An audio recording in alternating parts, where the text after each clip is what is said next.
Bueno, hoy será nuestra última meditación en esta breve serie que hemos comenzado hace 3 domingos con el día de hoy, bajo el encabezado, estoy esperando que me digan ustedes, porque cuando hablan a destiempo no entiendo a nadie. ¿Qué? El banco de memoria. Gloria a Dios, que cada uno de nosotros tenemos un depósito divino en nuestro espíritu, en nuestra vida, donde se va creando un archivo de cosas que Dios ha hecho, cosas que Dios ha hablado, encuentros con Él, nueva y fresca verdad de su persona, y todo eso es nuestro patrimonio. Lo tenemos para usar.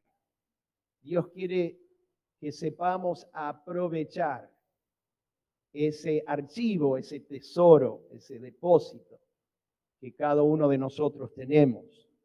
Es un recurso que nos da Dios de inspiración en momentos cuando hace falta.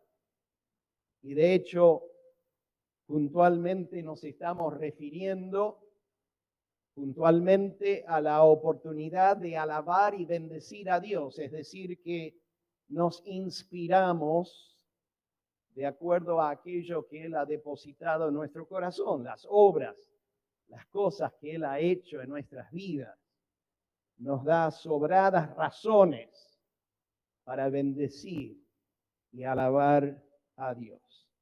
Y nuestro texto principal, como ya saben, es Salmo 103, versículo 1 al 5 inclusive. Y vamos a volver a leerlo todo para que lo tengamos bien en cuenta, para que de alguna manera se nos asiente también esto en nuestra memoria. Bendice, alma mía, a Jehová, y bendiga todo mi ser su santo nombre. Bendice, alma mía, a Jehová, y no olvides, di conmigo, no olvides. Sé que está lejos quien está a tu lado, pero dile también a ese, no te olvides. No olvides ninguno de sus beneficios. Él es quien perdona todas tus iniquidades. ¿Cuántas? Todas. Él es quien sana todas tus dolencias. El que rescata del hoyo tu vida. El que te corona de favores y misericordias.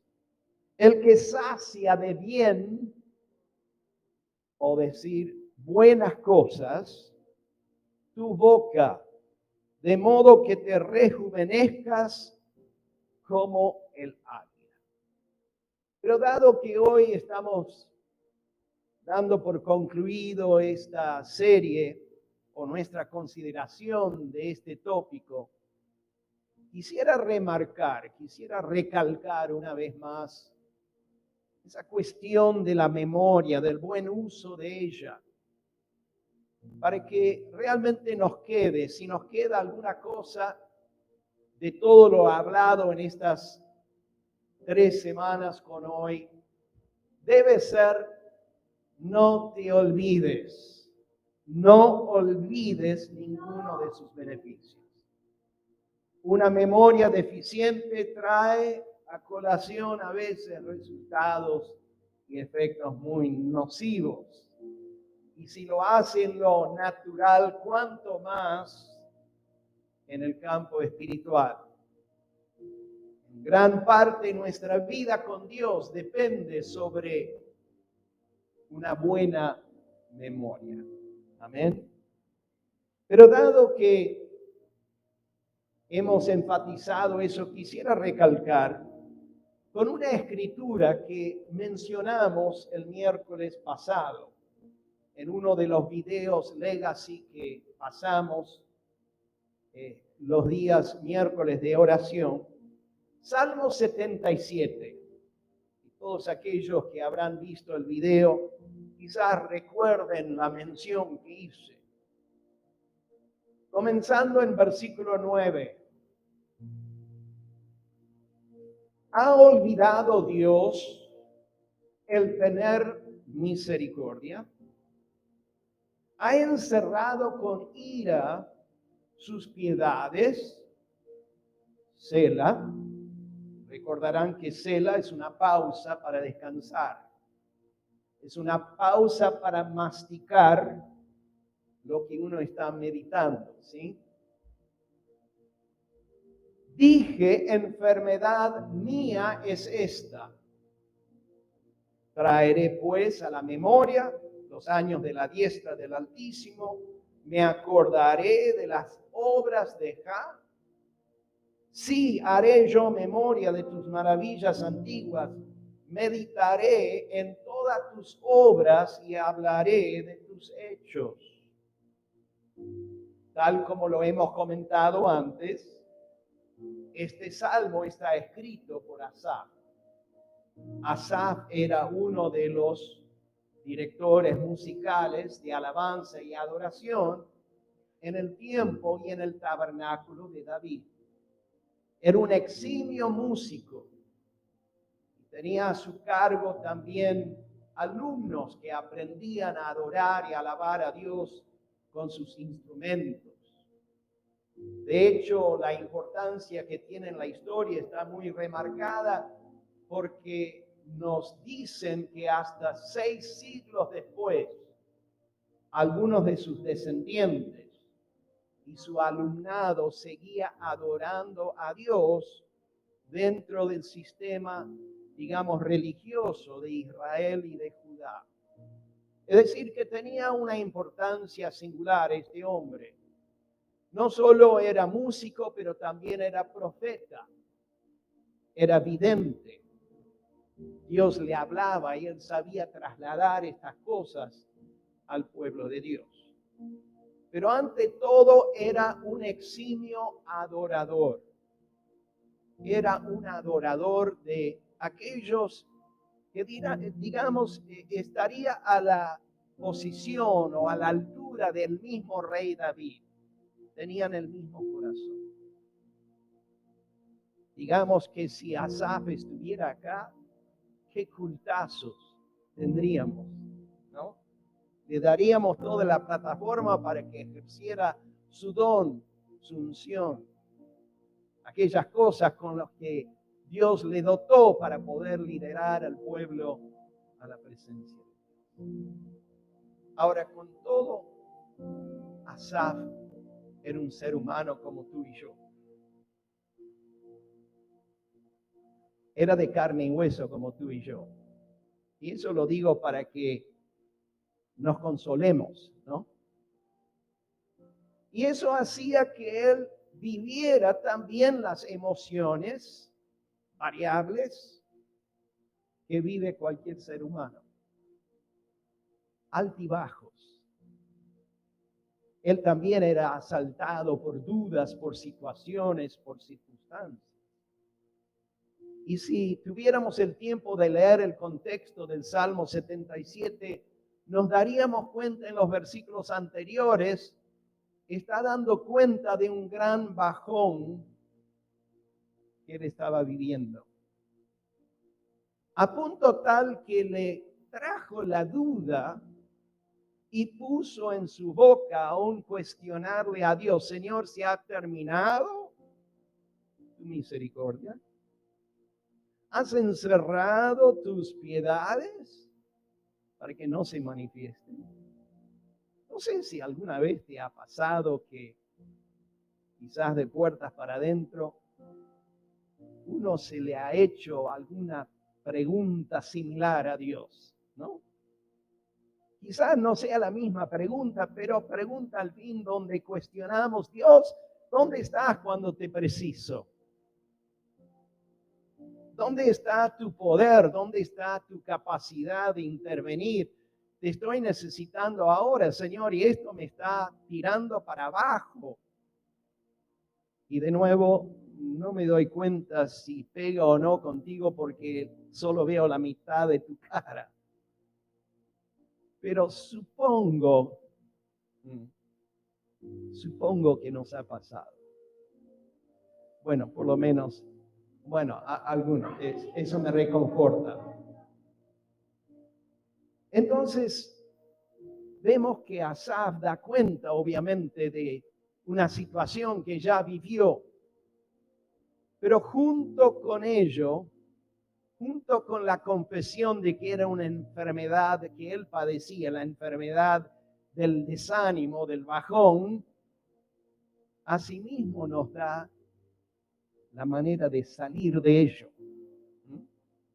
Porque la Biblia no solo nos cuenta de la problemática del ser humano, nos da soluciones, nos da la salida, ¿no? Y aquí Él nos da la salida. Luego de decir, enfermedad mía es esta, al menos reconoció con honestidad que no era culpa de Juan Mondiola o de Mengano, de Sutano, era Él y solo Él. Él nos dice estas palabras y allí nos traza las respuestas que tú y yo tenemos también para salir de momentos donde estamos achacados o desanimados o entristecidos. Y así como salió Él, tú y yo también podemos salir. Muchas veces los recursos para salir de la derrota no están fuera de nosotros, sino dentro nuestro. Piénsalo, mastícalo un poco. Generalmente buscamos en tiempo de dificultad una respuesta por fuera, ¿no? Que venga de afuera, que venga del WhatsApp de los pastores, ¿no? Y si no viene de Dios en forma directa, bueno, a través de alguien, pero siempre tendemos a pensar que la respuesta y la solución está por fuera de uno. Pero Dios nos ha dado recursos internos que están disponibles para que uno eche mano de ello y responda a la situación. ¿Y cómo salió Asaf de su bajón? Él nos cuenta. En versículo 10 dice, traeré pues a la memoria los años de la diestra del Altísimo. Hoy nosotros, para guardar nuestras memorias, tenemos grandes beneficios tecnológicos. Ya dentro de nuestro celular tenemos toda una historia quizás de fotos, de recuerdos que esas fotos nos traen, ¿no?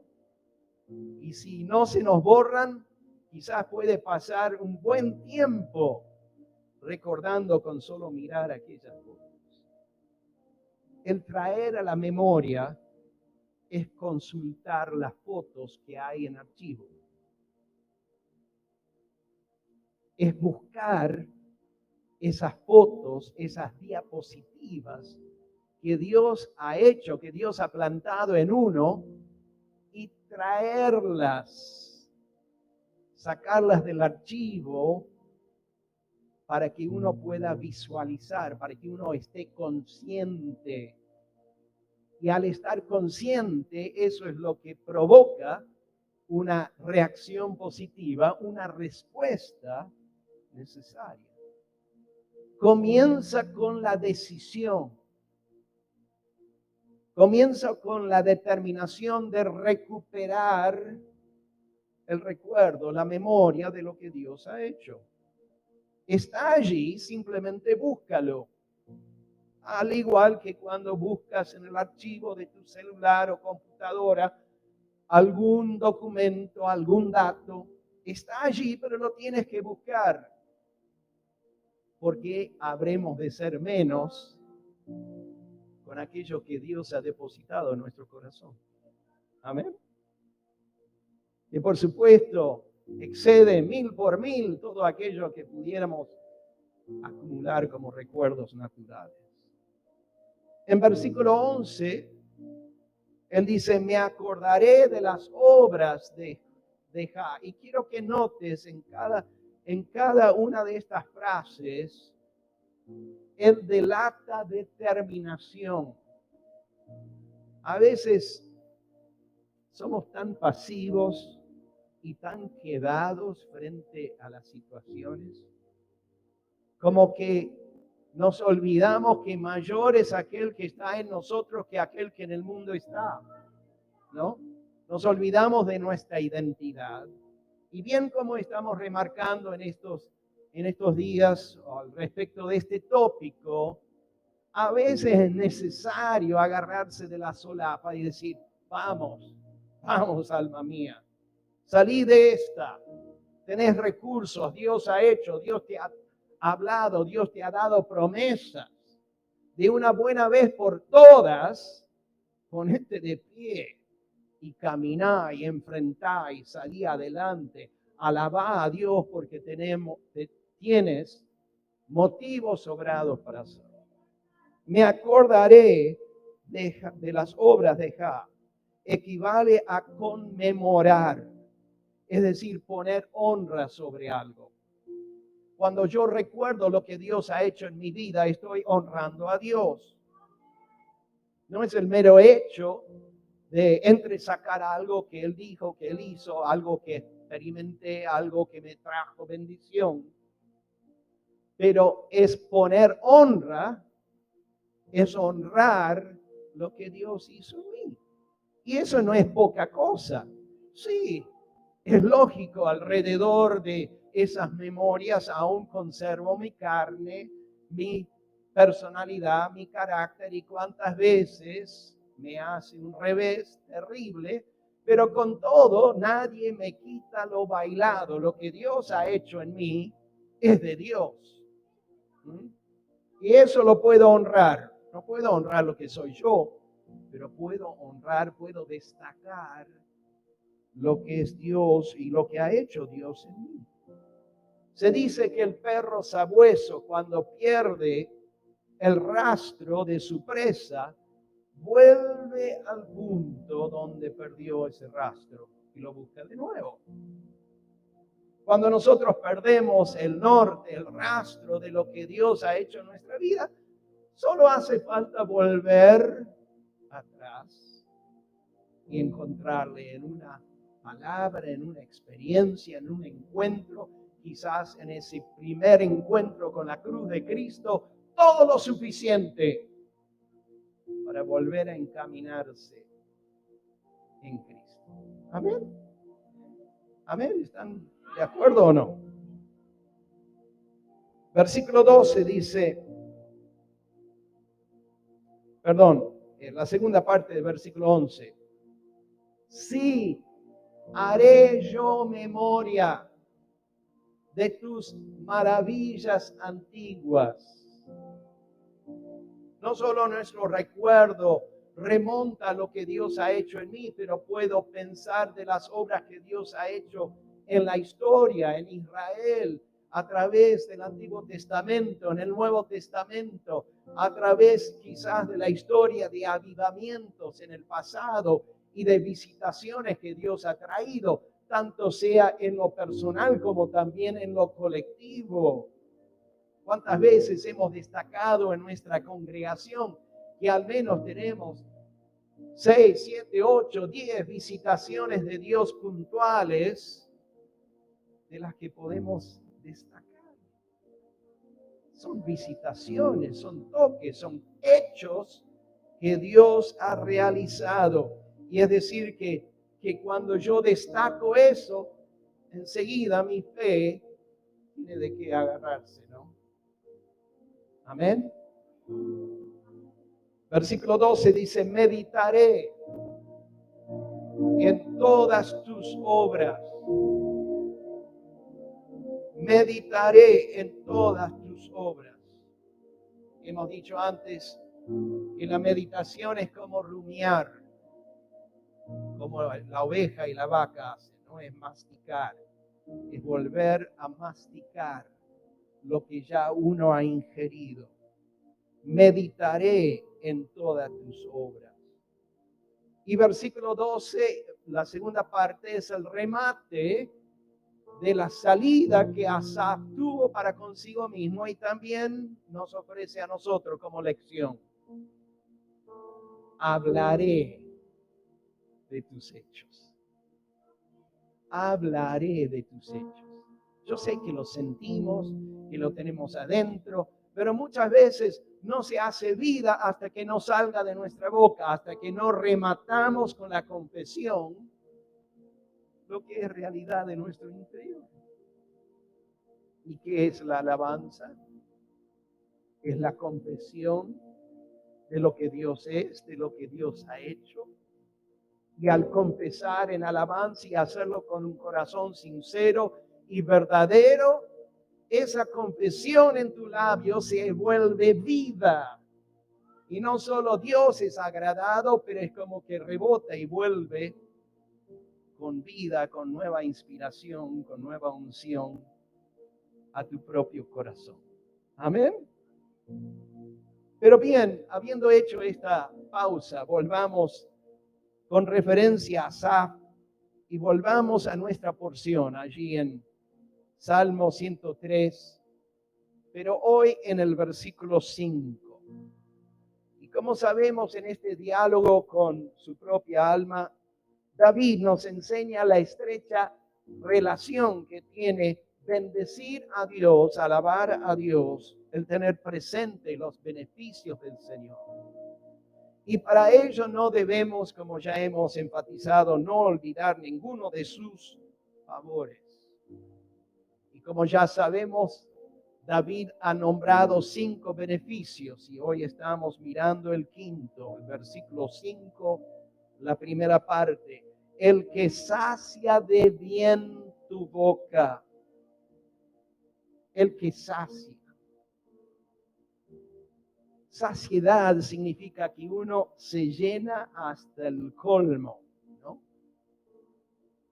Y esto es la contrapuesta de todo lo que éramos antes en Cristo. Estábamos vacíos, por supuesto llenos de tinieblas, pero vacíos de verdadera vida, ¿no? La saciedad estaba lejos, era más bien vaciedad. El vacío de sombras y de tormentos y de oscuridad. Pero Él es quien, ¿qué? Sacia de bien, de bondad, de buenas cosas, dice una traducción. Tu boca. Él vino para darnos vida y vida ¿en qué? En abundancia. Dios no es escueto. Dios no retiene. Su propósito y su deseo es colmar, saciar nuestra alma, saciar nuestro corazón, nuestro ser de su presencia. Nos dice Salmos 36 y versículo 7, cuán preciosa, oh Dios, es tu misericordia. ¿Cuántos están de acuerdo? Por eso los hijos de los hombres se amparan bajo la sombra de tus alas. Serán, y escucha bien o lee bien, serán completamente saciados de la grosura de tu casa, y tú los abrevarás del torrente de tus delicias. ¿Te da la idea de que Dios es escueto, de que Dios da de a gotas? ¿Qué idea te da? Que hay una abundancia, una sobreabundancia, una capacidad de enriquecer y de llenar y de colmar nuestro corazón inimaginable. Ahora, eso no tiene ningún sentido para aquel que no tiene ni hambre ni sed de Dios, ¿no? Por eso hay un beneficio que no está dicho, que está implicado y que también está dentro de esa gran gama de bendiciones o de beneficios que Dios comparte con nosotros. Bienaventurados, dice San Mateo 5:6, Bienaventurados los que tienen hambre y sed de justicia, porque ellos serán ¿qué? O sea, la saciedad es experiencia, el ser colmado es experiencia para el que tiene sed y hambre de Dios. Cuanto mayor esa sed, cuanto mayor esa ansia, ese deseo, esa pasión de recibir, cuanto mayor será la realidad de la conciencia y la revelación de lo que está diciendo aquí David. En el raconto de las andanzas de Israel por el desierto, en el libro de Deuteronomio, capítulo 8 y versículo 3, nos remarca allí Moisés cómo opera Dios o cómo operó Dios para con Israel. Y dice Deuteronomio 8:3, y te afligió, y quiero que mires muy bien esto, te hizo tener hambre. ¿Quién? Dios hizo que Israel tuviera hambre. Es decir, Él manejó las circunstancias y adredes, a propósito, provocó hambre en el pueblo. Si no tenemos hambre de Dios, no vamos a tener una ajustada y correcta apreciación de los beneficios de ser colmados, ¿no? Si Él satisface y llena de delicias mi boca, solo va a ser realidad cuando primero haya actuado en mí hambre y sed de Él. Te hizo tener hambre y te sustentó con maná, comida que no conocías tú ni tus padres la habían conocido, para hacerte saber que no solo de pan vivirá el hombre, sino de cada palabra que procede de la boca de Dios. Jamás aprenderíamos esa lección si no fuera que por la gracia de Dios Él instalara en nuestro corazón hambre y sed de Él. Por eso cuando hago el raconto de los beneficios de Dios en mi vida, tengo que incluir por allí en alguna cláusula, no solo, Señor, me sacias la boca de grosura y de bien y de buenas cosas, pero también, Señor, instalaste en mí sed y hambre de ti. Cosa que cuando derramaras tu gracia, mi corazón fuera altamente receptivo. Amén. Es decir, Dios estimula por su gracia la necesidad que luego Él satisface. Se lo digo de nuevo. Dios estimula en el corazón el hambre y la sed que luego Él satisface. Y cuando aprendemos esa lección, aprendemos a darle gracias aún por las situaciones y las condiciones que me llevaron a tener hambre. Amén. Señor, gracias porque creaste en mí una sed, una necesidad de conocerte, de escuchar de ti, de recibir tu palabra. Gracias también por los estímulos que lo hicieron posible. Pero vamos a la segunda parte del versículo 5. De modo que te rejuvenezcas como el águila. Te rejuvenezcas como el águila. Es decir, que ese bien, esa grosura, esas delicias de Dios que satisfacen a nuestra boca, tienen un propósito que es renovar y darnos las fuerzas del águila y renovar cada vez más y más ciclos de novedad, de frescura y de vida en nuestra vida, en nuestro corazón. Yo sé que con el paso del tiempo todo se envejece y tiende a envejecer también el aprecio de las cosas que Dios ya hizo en nuestra vida. Pero Dios siempre renueva, Dios siempre refresca. Y qué lindo es que es saber que aunque sea interiormente, está la posibilidad de que seamos rejuvenecidos. Estoy seguro que algunos de ustedes, no todos, porque algunos son muy jovencitos, aprecian conmigo cualquier idea o posibilidad de vivir un rejuvenecimiento.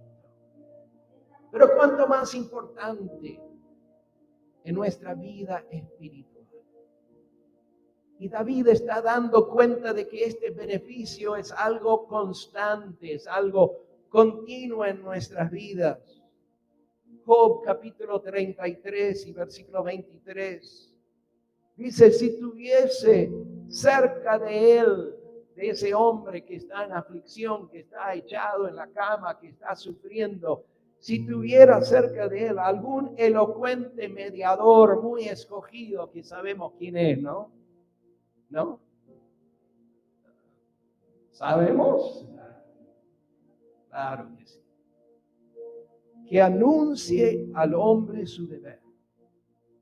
Que le diga que Dios tuvo de él misericordia, que lo libró de descender al sepulcro, que halló redención.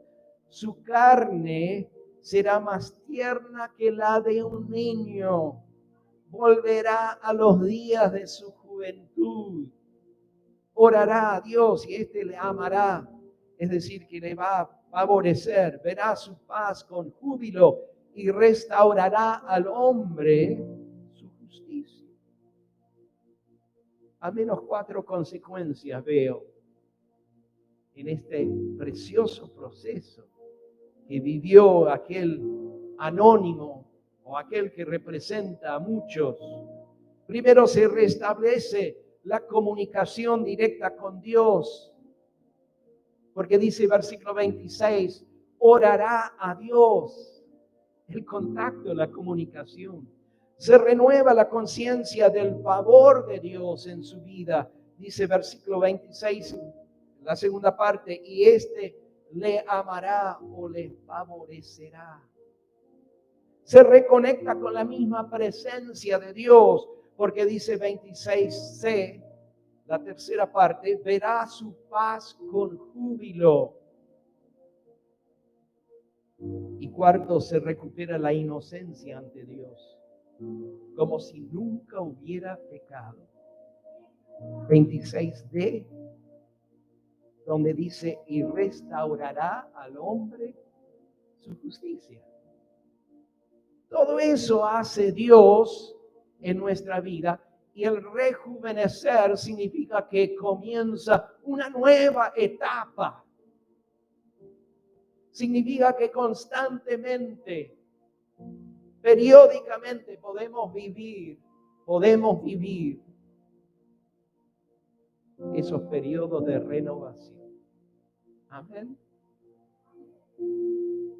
Hace muchos años, el pastor Jonathan nos predicó respecto del águila y su capacidad de renovación, de rejuvenecerse. No está plenamente comprobado por la ciencia, pero al menos una cosa se sabe. Todos los años, el águila cambia su plumaje. A mí se me voló, pero al menos internamente Dios me lo renueva. Y así el cristiano tiene esa capacidad o esa posibilidad en Dios de renovar el plumaje, para que podamos remontar otra vez, para que podamos elevarnos en aspiraciones mayores a las que hemos vivido, en mayores encuentros, en una mayor revelación de la persona de Cristo. Todo eso está contemplado en ese beneficio que me colma, que me llena la boca de bienes, para que mi alma, sustentada por Él, pueda volver a resurgir con nuevas fuerzas y vida. Oh, recordamos seguramente aquella preciosa promesa de Isaías capítulo 40 y versículo 31, pero los que esperan a Jehová, amén, los que esperan a Jehová tendrán nuevas fuerzas, levantarán alas como las águilas, correrán y no se cansarán, caminarán y no se fatigarán. Oh, aleluya.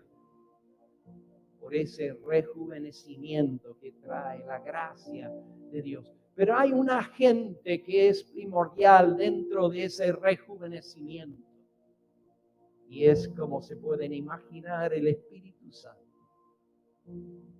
Dice Tito capítulo 3 y versículo 5, nos salvó no por las obras de justicia que nosotros hubiéramos hecho, sino por su misericordia, por el lavamiento de regeneración y por la renovación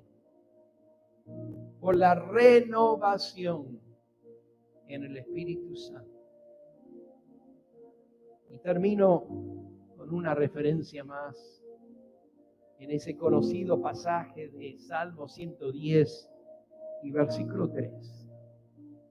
Tu pueblo se te ofrecerá voluntariamente en el día de tu poder. ¿Y cuándo es ese día?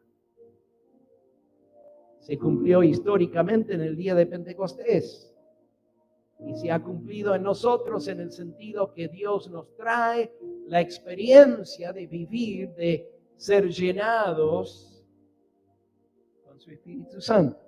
Amén. En la hermosura de la santidad, desde el seno de la aurora, tienes tú el rocío de tu juventud. Puedes tú decirte a ti mismo, tengo el rocío de mi juventud.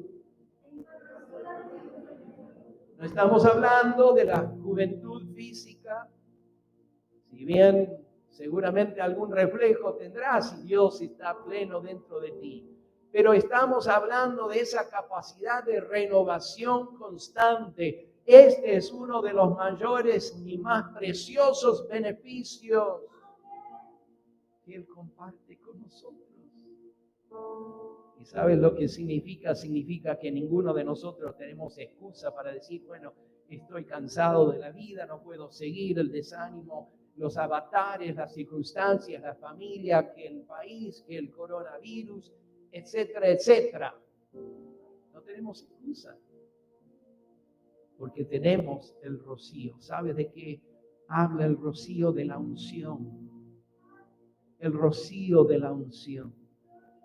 Esa unción que desciende una y otra vez sobre nosotros, así como en la naturaleza el rocío renueva las plantas y los árboles y el pasto y las flores. Así nos renueva la unción, nos rejuvenece para que podamos presentarnos a Dios con esa vida latiendo, manifestándose en nosotros. Pero en conclusión quisiera volver a leer el pasaje de Salmo 103. Quiero que lo lean conmigo. Versículo 1. Bendice, alma mía, a Jehová, y bendiga todo mi ser su santo nombre. Bendice, alma mía, a Jehová, y no olvides ninguno de sus beneficios. Él es quien perdona todas tus iniquidades, el que sana todas tus dolencias, el que rescata del hoyo tu vida, el que te corona de favores y misericordias, el que sacia de bien tu boca, de modo que te rejuvenezcas como el águila. Vamos a ponernos de pie.